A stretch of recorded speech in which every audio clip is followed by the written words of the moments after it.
there's all these stories about, guys over in Macedonia who are running these fake news sites. Number 24 is Content Farms in Macedonia. Бидејќи ако се направи грешка, таа ќе биде кобна. Нема враќање назад. So Europe need to remain more sexy lady in the world. Ајде, мајката! Господа ја чува Македонија и низините граѓани. Yeah, it's not a given that Trump is going to win, and the Republicans better not get complacent because she could easily win. And the funny thing is, looking at it from my perspective right now, it looks like she's leaning more and more towards the senator here, Mark Kelly, who is he's look, okay, I give credit where it's due. He is a rocket scientist. He's an astronaut. He's a Air Force hero. So yes, all credit where it's due. But as a politician, as a leader, he's just a nobody. He's a drip. He's left, right? Wet rag. He's pretty oh left. Yeah, he's left. He's not as far left as Skamala. But for an Arizonan, left, he's pretty left. For an Arizonan, he's left. Yeah. Yes. So. Yeah. Well, he would negate the effect of the Trump attack because his wife was shot. So Right. It won't be. Trump won't be able to just say, "Well, they shot me. Look at them." And he was shot in a political attack, just like Trump was. So. Well, it wasn't a political attack. It was the guy Gerard, whatever his name was, I forgot. He was a lunatic. He was just mentally unstable. But in the process of her giving a speech, I mean, you can't. It counts as political, I think. Well, actually, it wasn't a speech. It was a constituent day where she was meeting constituents, just literally a few miles from where I'm sitting right now. So I remember that day well. Anyway, we'll see. And she's not going to choose Josh Shapiro, the governor of Pennsylvania, because he's Jewish and a Zionist, and the Democrat Party doesn't really care about is very anti-Semitic, to be honest. So, but anyway. It's great. They actually have like a serious political division, while the Conservative Party does not, the right-wing party does not. They actually have a huge disagreement on a huge foreign policy issue. Right. And, Trump can easily play either side, like see which side is winning, support the other side in the Democratic Party, and take votes from either the, Israel Hawks or the Palestinian or the Hamas wing of the party. So the Hamas wing, yeah. Yeah.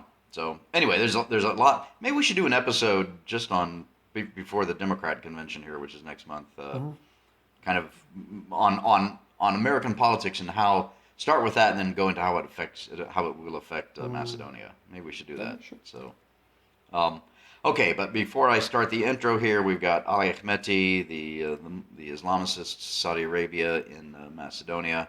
Perhaps also these threats that email threats against members of parliament. I don't know if that just seems to be new. Yep. And then the special prosecutor. Was he a special prosecutor? Let's see, Islam Abazi. Yeah. Dropping the. Yeah, we can talk about that too. Sure. So that's good. Full list. So, all right, in 3, 2, 1, and Ali Ahmeti won't go quietly into the end of his career in life, it seems. The former terrorist-turned-politician is still attempting to do what he tried to do in 2001, that is, tear Macedonia into two pieces. This time, now out of the political power for the first time in 20-plus years, he is engaging in lawfare, hiring so-called international experts to draft proposals for a reorganization of Macedonia into various territories or regions along the lines of Belgium and Northern Ireland. How far will he get in this new scheme? Meanwhile, the Kingdom of Saudi Arabia is on a full-court press with diplomatic delegations in Macedonia the other week, meeting with the Islamic Union of Macedonia and others, promoting, quote, the values of moderate Islam worldwide, unquote. We'll discuss all of this and more in this episode of the Macedonian Content Farmers Podcast. Jason Miko coming to you from the foot of the Catalina Mountains in Oro Valley, Arizona. And this is Svetlin Shalimanov in Skopje, Macedonia. It is episode 177, Svet, and we are getting dangerously close to 200, and we'll have to figure out what to do with that. But today is, we're recording this on Sunday, let me look at my calendar here, the 28th of July, last Sunday of July. Man, I tell you, it seems that so much is going on in the world today. It's on fire. The political scene here in America, as we were just talking about before we started recording, or maybe it was recorded. I don't know. That would be kind of fun introduction. Is kind of crazy. And the new government in Macedonia is doing what it's supposed to do, and yet, as I alluded to in the introduction here, we've got these problems that just don't seem to want to go away. Let's start with Ali Ahmeti and Dewey, and he's hired Professor Paul Williams, who apparently worked on the Ohrid, so-called Ohrid Framework Agreement, trying to come up with some sort of proposal to split Macedonia into regions, territories, etc. What's the response from the government to that? Maybe they're not even acknowledging it. Oh, they are acknowledging it, and they're going hard against him. So there are criminal charges against two of his nephews. Just today, there is a charge against one of his top ministers in the previous government. So they're going really hard against Ahmeti. Artan Grubi has disappeared. Hasn't been seen in public in a long time. Seriously? Yeah, no word from him, no political activity that we could register. Wow. So they're getting scared, they're getting nervous, they're getting hit hard. I can imagine what's happening with their party at the lower echelons of government. The people who are left in public administration are definitely all just signing themselves up to join VLEN, some of the VLEN parties, like to stay in the government. There is an occasional shooting, mafia style, between Albanian mobsters, which also indicates that some groups are losing their protection they had from Ahmeti, and it's all there is a realignment there as well. So pretty interesting developments. And as whenever it happens with an Albanian party in the opposition, they try to go nationalist, they try to build up some nationalist support, and in Ahmeti's case, this is moving to threaten partition of the country. He's calling for the creation of a regional unit within Macedonia that will be majority Albanian. I'm not sure if the plan calls for, or he's probably still working on the plan, just an Albanian unit, or that the rest of Macedonia is also creates a regional unit that would be majority Macedonian. And he hired one of the lesser known American professors, experts, State Department people involved in the Ohrid Treaty from 2001, Paul Williams. Few people honestly know about him. He hasn't been seen public here, even in 2001, let alone after the war. And he says we have this person working with us to prepare this project. He's a professor of law in in Washington, one of the universities, and he has worked with the State Department in different countries, usually, crap hole countries, even more crap holy than Macedonia. So this is what he does, I guess. Takes a cut from intervening in ethnic disputes. Right. Well, a couple of things. First of all, I hope people let Paul know that the money that they're paying him is dirty money.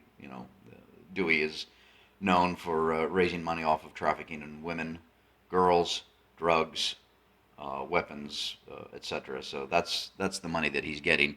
Number two, the international. It's unfortunate, but it's always a truth that. What are the internationals in Macedonia saying? What's the U.S. ambassador and the EU ambassador saying? Are they giving any credence to this? Are they even acknowledging it? Based on what we've talked about in the past and et cetera, I would think that they're kind of glad to see Dewey, exit the scene, and are probably not paying too much attention to it, is my guess, gut feeling. But the third thing is, so what is his goal here? Is it to create a proposal to put before Parliament? Because that ain't going to go anywhere. I'm guessing just to solidify Albanian support before the local elections in spring. Try to win back or at least keep the municipalities he has, because he's doing pretty bad in the main cities where Vimera can help Vlen easily. So if he loses the local elections, if he loses Titov, Augustivar, as he lost them in the last local elections, if he loses Chair in Skopje, again, Vimera can help the Albanian ruling party now, Vlen, here. He's a goner. So he will have to build up some nationalist support before these elections. A lot of people in Dui believe that he has this in the bag, that the long-standing U.S. support, which he has had as a corrupt warlord, and by now it's clear that, like in Kosovo, this means that U.S. diplomats here are corrupt together with the Albanian warlords. So, I mean, I'm sure Paul Williams knows where the money come from, and true. He doesn't all care. the ambassadors know. So they're telling themselves that this usual link between the warlords and the U.S. diplomats will work its magic, and that Vimera will eventually remove Vlen from power, will give up again on its plan to create a decent, conservative, less nationalist Albanian movement, like they were trying with DPA back in the day with Menduk Taci, and that they will have to bring Dui back in power. But I don't know, that the main statement from the U.S. Embassy was that Vimera can pick whoever they want in government. They literally threw Ahmeti in front of the bus. I hear a lot of talk that the embassy was surprised at how bigly Vimera won the elections, that this was not in their plans. So not in the embassy's plans. Yeah, and they haven't recalibrated since. I mean, I don't see them. They push Vimera against Vimera on the judicial appointments issue. Vimera wanted to move faster with removing judges, removing the corrupt judicial council. The embassy is very satisfied with the no-name person that runs the council. But other than that, the embassy does not get. Maybe they're waiting for the outcome of the U.S. elections. Who knows? Yeah. So, That and all the other hot spots and fires going on in the world today. Possible they can't really get to Washington, but I mean they would know well to operate even without Washington, even with the president as a vegetable, and don't know who runs DC. They didn't have a problem operating independently in the past. True. But at this moment, they're letting Vimera go against Dui, which is pretty notable. That's fantastic. Good. I mean, and Vimera should and shouldn't pay any attention to the U.S. Embassy, etc. So, switching gears slightly, talking about one warlord who is attempting to divide Macedonia into another group, although with a slightly softer touch. So the Kingdom of Saudi Arabia sent their Ministry of Islamic Affairs. It's called the Ministry of Islamic Affairs Dawah and Guidance. So they met with the Islamic Union of Macedonia, and they signed an MOU to promote, quote, tolerant Islam around the world. But it's interesting because, of all of the Albanians in the region, Albania proper, Macedonia, Kosovo, some in Montenegro, etc., the ones in Macedonia have always been the ones that are leaning a little bit more towards, true Islam. And this MOU, if you read the provisions, and it might be worth linking to the media outlet that posted these in English, cooperating in introducing Islam, explaining its virtues and tolerance, and its opinions on contemporary issues. Now, that's a whopper. First of all, introducing Islam. I don't think Islam needs to be introduced. It already is in Macedonia. Exchanging research, books, scientific publications in various languages. Okay. Holding scientific seminars. This is unknown to me in the Islamic world that they have scientific seminars. Organizing joint expeditions to introduce the true essence of Islam. Now that's another whopper. Preparing scholars and preachers, interesting word, use of the word preachers there, implement the recommendations outcome of mutual events, cooperating in the affairs of mosques, their construction and maintenance. I mean, God knows Macedonia doesn't have enough mosques, does it? Training and qualifying mosque staff, boosting the bilateral cooperation in serving the Holy Quran and the Sunnah, exchanging expertise and information in printing the Holy Quran and translating its meanings and virtues. So there's a lot in here that, now again, this is an MOU signed between the Kingdom of Saudi Arabia's Ministry of Islamic Affairs and the Islamic Union of Macedonia. Anyway, it caught my attention because it made a big splash, at least in social media platforms, and they were promoting the hell out of it. And it's all very, you look at the pictures and I'm thinking, what is this, Afghanistan? Pakistan? What is it? It's the gentleman representing the Kingdom of Saudi Arabia it's a spitting image of bin Laden. And it's I don't like it.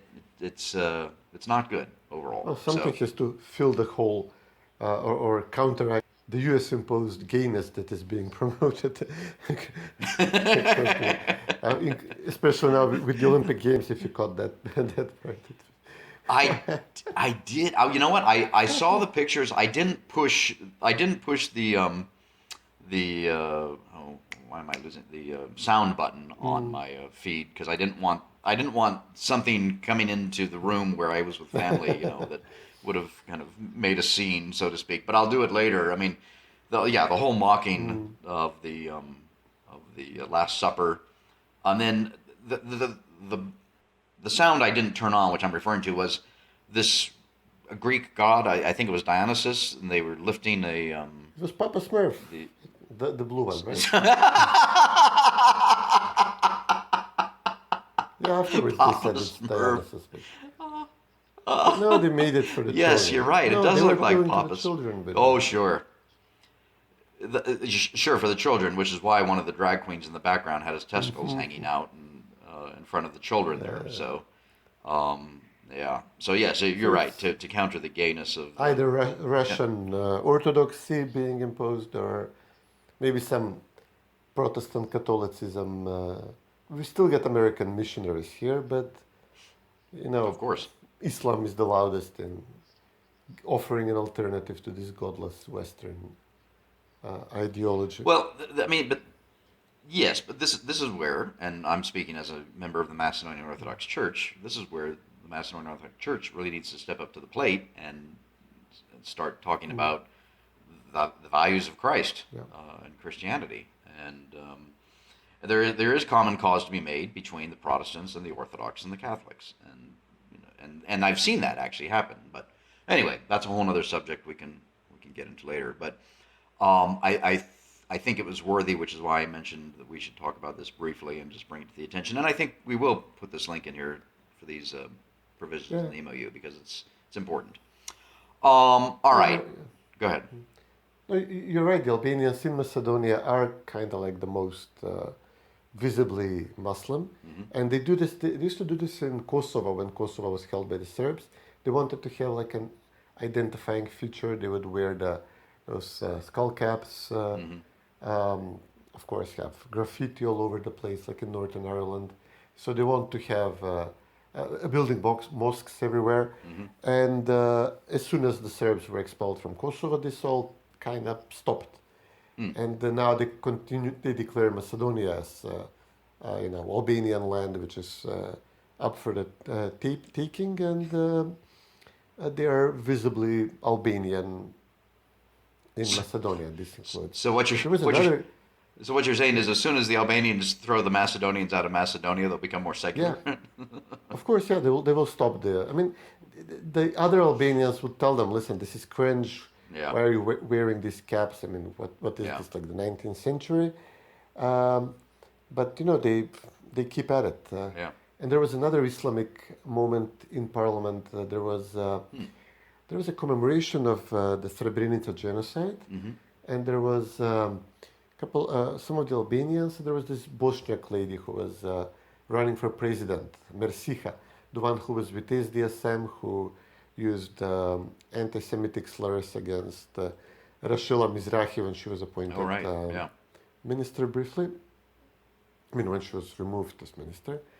And she said, okay, let's pray for the repose of the souls. And she did like the Islamic hands thing where you hold hands and pray. And she was joined by others like Safet Bishovets, former member of parliament, for both VMRO and SDSM, I think, funny enough, and some of the Albanians. And there was a lot of brouhaha that we are like having an Islamic moment in the parliament, that this is anti-secularism, but that was, for me, that was not such a big deal. Probably bigger deal is where her husband is right now. He's probably trying to get into Gaza and smuggle some weapons there.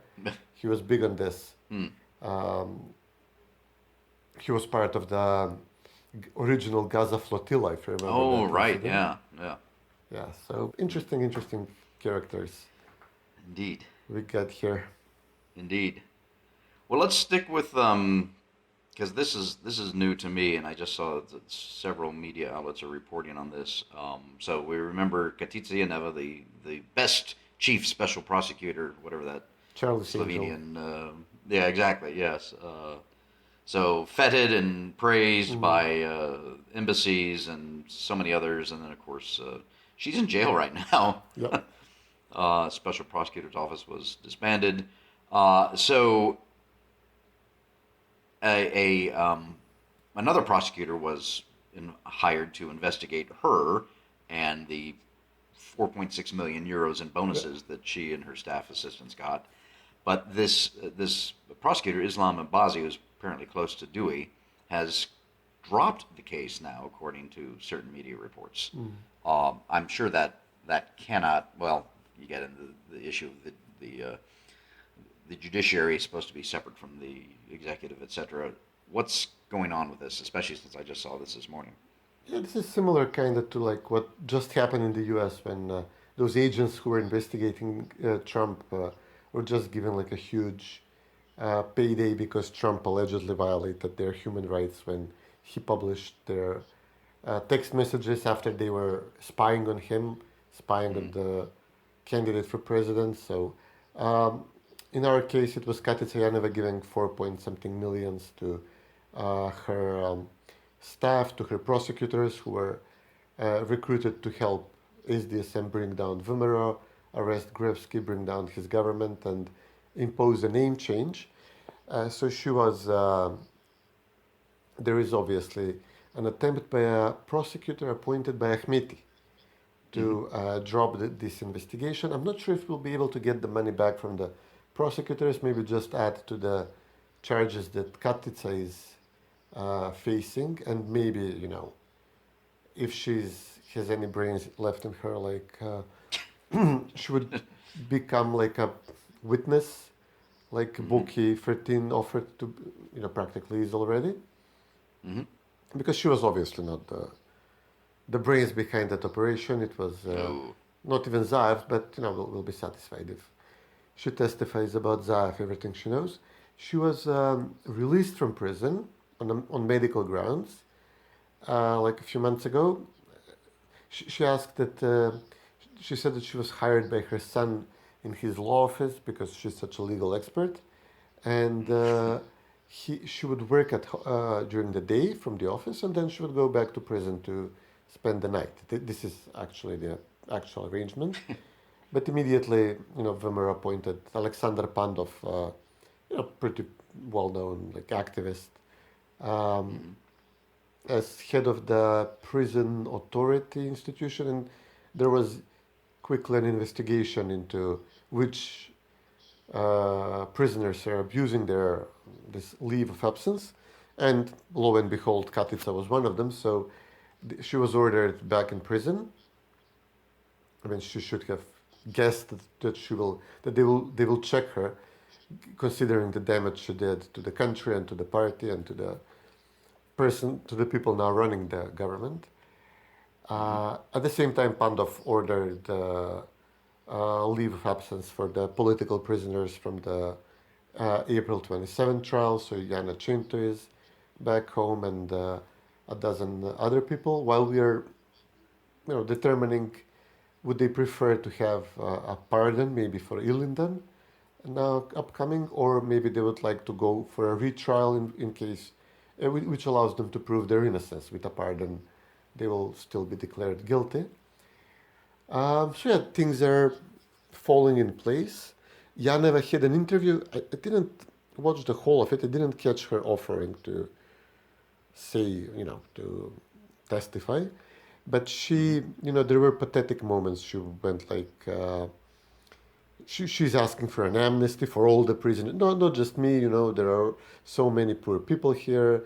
We will appeal this to the government of Republic of Macedonia. Here, I won't say North Macedonia if that's so important. I'll say Republic of Macedonia. So craven, like so pathetic. Like not an ounce of yes, we're fighting crime, and this is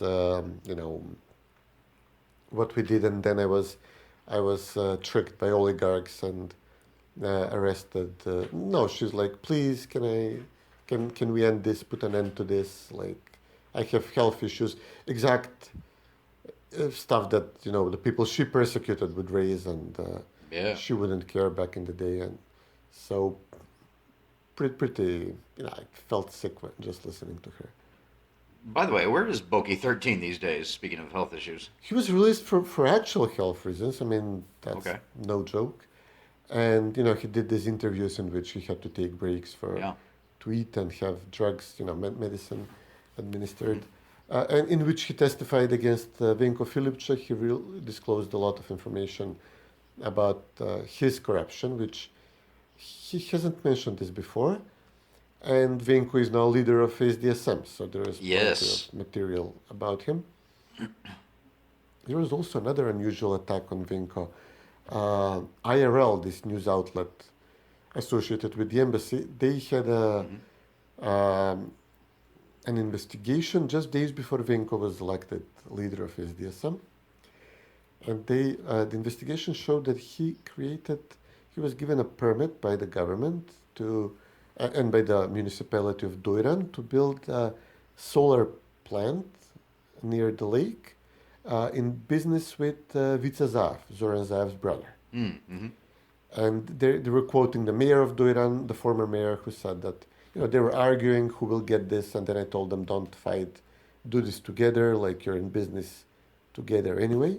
So they did this, and the plant was built by Kocha Andyushev's company. Oh, right, yeah. Who was their deputy prime minister, and who is best known for having built the hospital which burned down in Tetovo. So Venko is hiring the company. The company he hired to build the hospitals, one of which burned down, the COVID improvised hospitals. He's hiring the same company to build his private venture, to build, on his brother's name, I should say, to build a solar plant. And I'm sure, you can imagine that he got a sweetheart deal because he's giving government business to this company, and he's in coalition with them. They're both members of the government with the owner of the construction company. So, yeah, pretty serious stuff. And IRL wouldn't normally attack an SDSM official, but they have a beef with Kocha Andyushev. I'm pretty sure this beef was a big part of the fact that Andyushev was put on a US blacklist. So they did a pretty interesting hit piece on Filipče. So Vemera can just say, listen, this is not our Vemera media sources saying this, is the opposition media sources saying that the opposition leader is a scumbag. So it's pretty, solid grounds to investigate him. Right. Well, speaking of investigations, again, this is something that caught my attention this morning. Apparently, several Dewey MPs have received threatening emails or electronic messages. these are Dewey MPs. And the president of the assembly, Gashi, is investigating it. Is that a false flag? I'm pretty sure. I mean, because they were accusing the government, and especially the Albanian partner in government, Vlin and Gashi, of orchestrating, threatening the poor, innocent souls of Dewey. So I'm pretty sure it's a false flag. That's why Gashi responded, said, "We'll investigate this. Like, we're not going to do this. We have better ways to get you with, instead of just sending letters." Yeah. Well, how is the new government doing, in your opinion, in the opinion of the the ordinary citizens of Macedonia and others? I haven't seen. I mean, I follow obviously the government and various ministers on X, Twitter, and there seems to be a lot of activity going on, but activity doesn't always necessarily translate into satisfaction. So, what's your take now? What are we?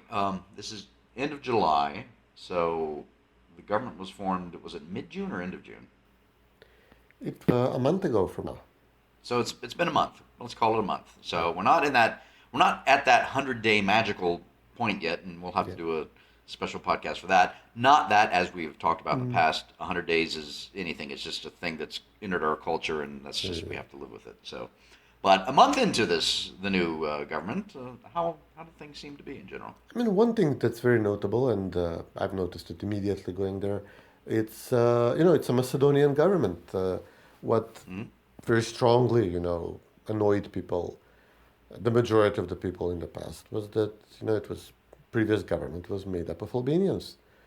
In the end, it was almost exclusive Albanians. Like in the last 10 days or after the election, it was you could barely see a Macedonian person in the lineup, and this is now a fair representation of Albanians, key positions held by Macedonians, and upholding Macedonian national interests. So that's a huge change. Other than that, they have some investments, which means we don't have any people. We don't have people anymore. Like the big problem for Gruevski was huge unemployment rate, like 25% or something. He fixed this spectacularly with opening massively employing factories. We don't have people for a repeat of that. We could easily do that, but we could bring the same incentives, the same people who were bringing in investments. But so the main investments at this point are like a large wind plant, so use of resources we have, but it would hire like 100 people maybe. So this is the type of investments I think we'll be looking into.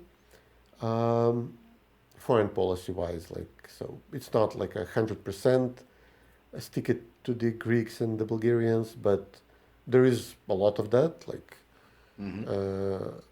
For the first time, we felt that Macedonians are represented in NATO, not a nameless, faceless country going there. Like you could finally feel that we would be raising issues and not just taking it, but also dishing it out. It's a potent thing to have a VMRO government with veto power in NATO. That's an interesting development. Right. Yes. And Mickoski, his main thing at the moment is going to municipalities, because they have a lot of infrastructure projects which he is promoting. So the old, shovels thing, he said, you'll be seeing me with the shovel a lot. Opening of schools, of intersections, of construction everywhere. Get a feeling that they're working much more seriously immediately from right off the bat on the on the highways issues. So Nikolovsky announced that he made a deal with the Chinese to complete the highway to Ohrid. That would be a huge improvement. I see construction on the road to Prilep. I didn't see it as much before. Looks like they'll have like a few highways, which Gruevski started, and then SDSM were, dragging out incompetently, that VMRO will quickly complete them now. This would be a noticeable change. We have this big loan from Hungary, 500 million, with the potential to take 500 million more. to help businesses. It would be distributed to businesses and to municipalities. So at better interest rates than we used to get them. So this would offset some money that can be used for the big items like Bechtel, which the government says will keep as a contract, not to go into a huge conflict with the embassy. So Bechtel will continue to be built. Overall, the political prisoners are out of prison. Bad guys are going into prison. Vamero is capable of running the economy. We'll see how they handle the Bulgarian issue and the Greek issue. But overall, they're handling the Albanian issue pretty well. Not bad. Pretty good, honestly. Right. Okay. Good. And of course, throw into that, it is the end of July, beginning of August. A lot of people are going on vacation or are on vacation, so there's not a whole lot of people have other priorities right now. Let's just put it that way. School starts September 1, or I think September 1 is on a weekend this year, so shortly thereafter. But for as of right now, end of July 2024, people seem to be pretty satisfied. The government's doing a good job. We'll see. So much of what goes on in Macedonia is dependent on outside events, especially with the international economy, and it is international. And wars. Yeah, and not much you can do. And wars, yes, and not much you can do about those things. But to the extent that they do have some control and say so, and agency, then they seem to be getting a solid. They got a solid score. Yeah, it's a good start. The big scandals which Filip is trying to pin on them is like Mickoski was in the US for the NATO summit, so he took his son with him, then he paid for his trip. But why did he take his son is the big scandal, or why did he didn't fly coach, he flew not like the first class, like business class, that's like better economy, right? Better than economy, but still not first class. And this is like the big scandal. Mickoski didn't respond very well, but it's like really nothing. Yeah. Honestly, they have nothing. They're trying to make a big deal that Weber is giving too much to the Albanians, because of course Vlen, the ruling Albanian party, is also trying to score some nationalist points. They're announcing the creation of a separate Academy of Sciences. But it's just like a NGO group which they set up, and you mean in Tetovo in the sorry? No, as a an opposite of Manu type thing, or yeah, but it's not going to be. Yeah. They'll like just do like initiative, like an initiative group for the creation of this. It will get nowhere in Parliament, but they created like an NGO that should be the initiative of this project. And SDSM is shouting, "Oh no, they gave away everything to the Albanians!" But it's ridiculous. You just go on television, and it's a enormous change, it's a sea change, considering the influence of the Albanians had in the SDSM government, and now it's incomparable. And this was maybe the biggest issue people face. There's even like an agreement immediately in the government that they will not apply the census results. When hiring Albanians, because it was so rigged, they will only apply the results of resident Albanians. SDSM agreed to apply the results of ethnic Albanian citizens anywhere in the world. So this is like an immediate reduction of the Albanian quota by, I think, 10%. So this is what people would notice. This is what people couldn't ignore. You could ignore the name issue for a while, but you can't ignore the fact that if you're working in the public administration or need something done by the public administration, you're dealing with enormously corrupt and incompetent DUI appointees, and this was a huge issue. So not just the government, but down the ranks. So pretty good. Honestly, pretty good. Okay. Well, good. Well, maybe we should, doesn't have to be a long podcast. We can kind of wrap it up on that. That's a good note, a positive note to end on which is a change. Yeah. Yeah, and we'll reconvene in a couple of weeks and see. It's still be mid-August, mid-vacation time for everybody else. But man, I'll tell you, the events, the pace, the speed of which events in this world are going on. Who knows what's going to happen in 2 weeks? Yeah, somebody said July was the longest year of this past decade. Absolutely true. Yeah. So, all right, Svetin, good catching up with you. You too, buddy. Take care. You too.